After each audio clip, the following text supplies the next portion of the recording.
Excuse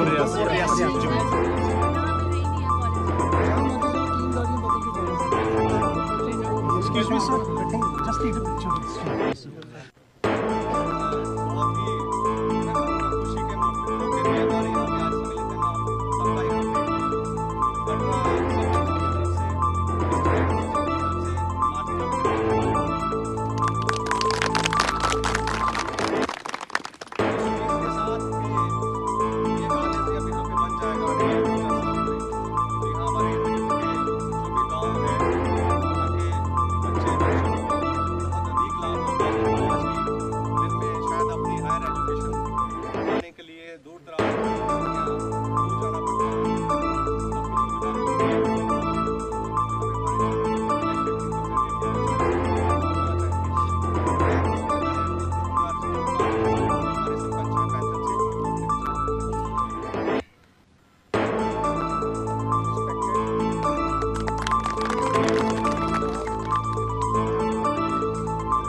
sir इसकी कीमत हम जानते हैं क्योंकि हम जाते थे हायर सेकेंडरी के कटरा जाते थे कभी। वेरी गुड टीचर्स, क्योंकि मैंने इनके साथ 2-3 महीने काम किया एक टाइम पे, मगर मुझे ये समझ आ गया कि फैसले कैसे लेने होते हैं।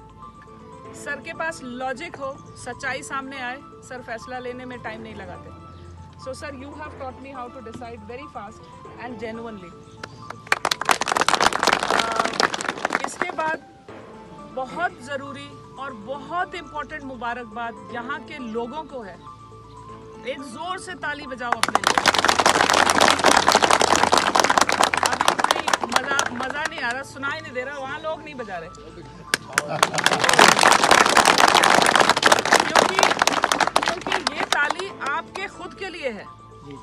आप लोगों का अपना जो है एक बहुत बड़ा, आज की डेट में अगर किसी पुराने पिछड़े हुए इलाके में ऐसा कॉलेज आ जाए, इससे बड़ी और बात नहीं हो सकती। क्योंकि सरकार बाकी सब चीजें देती है, मगर विद्या एक ऐसी चीज है जो आपके पास आ रही है, खुद ये चल के आपके पास आ रही है। तो सबसे जरूरी मुबारकबाद यहाँ के गांव वालों को है। जनाब आपको कल बड़ी अच्छी बात बोली, यहाँ के लोगों को, औरतों को, सबको बहुत बड़ी मुबारकबाद। दूसरी चीज, बच्चों को मैं ये बोलना चाहूंगी कि आपसे पहले जो बच्चे थे उन्होंने जितनी परेशानियां देखी, आई एम क्वाइट श्योर कि आप लोगों को उतनी नहीं होंगी। बहुत जल्दी से आप लोग कॉलेज पहुंच सकते हो। ये रोड जो है हम लोग ठीक कराने की पूरी कोशिश। हमारे senior government servants, SDM, AW, XN, जितने भी सीनियर ऑफिसर्स हैं, तहसीलदार,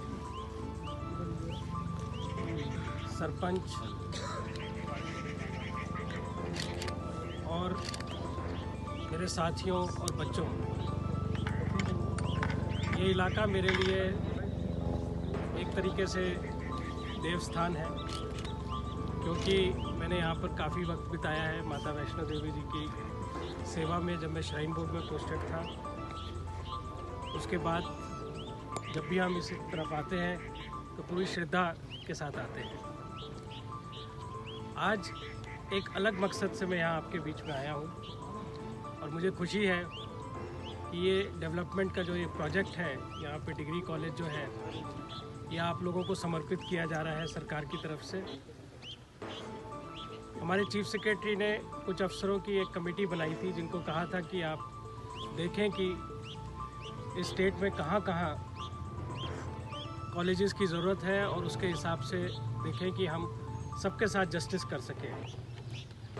तो जहाँ मेरी ऑब्जर्वेशन थी कि कुछ इलाके ऐसे थे जहाँ पॉलिटिकल इन्फ्लुएंस बहुत स्ट्रॉन्ग था, तो एक से भी ज़्यादा कॉलेजेस की बात चल रही थी, और कुछ इलाके थे जहाँ पर कॉलेज ना देने की भी बात चल रही थी। ये एक ऐसा इलाका था जहाँ कहा जाता था कि यहाँ पर कॉलेज जो है ये आप लोगों को समर्पित किया जा रहा है सरकार की तरफ से। हमारे चीफ सेक्रेटरी ने कुछ अफसरों की एक कमेटी बनाई थी, जिनको कहा था कि आप देखें कि इस स्टेट में कहाँ कॉलेजेस की ज़रूरत है और उसके हिसाब से देखें कि हम सबके साथ जस्टिस कर सकें। तो जहाँ मेरी ऑब्जर्वेशन थी कि कुछ इलाके ऐसे थे जहाँ पॉलिटिकल इन्फ्लुएंस बहुत स्ट्रॉन्ग था। growth of this area? See, education is something which is very elemental to any society, and we can produce a generation which is progressive only when we emphasize on education. So by and large, I think higher education is very important, especially for remote areas like this. And I'm very happy that this area is getting a degree college in coming few years. And this will not only provide an easy facility, easy access to the students who are aspiring for higher studies here, but it will also trigger good amount of developmental activities in this area. So the state has taken this initiative on a very large scale. We are upgrading our higher education system by opening about more than 40 degree colleges. In fact, yesterday itself 10 more degree colleges were sanctioned. So with these degree colleges, especially covering the remote areas and hilly areas where people had to travel a lot to reach the colleges, I think it's a great initiative. And we will ensure that at the earliest the resources are made available, not only the resources for building the infrastructure, but also for ensuring that the staff and the required equipments and everything is in place to run the degree college smoothly. Thanks a lot, sir.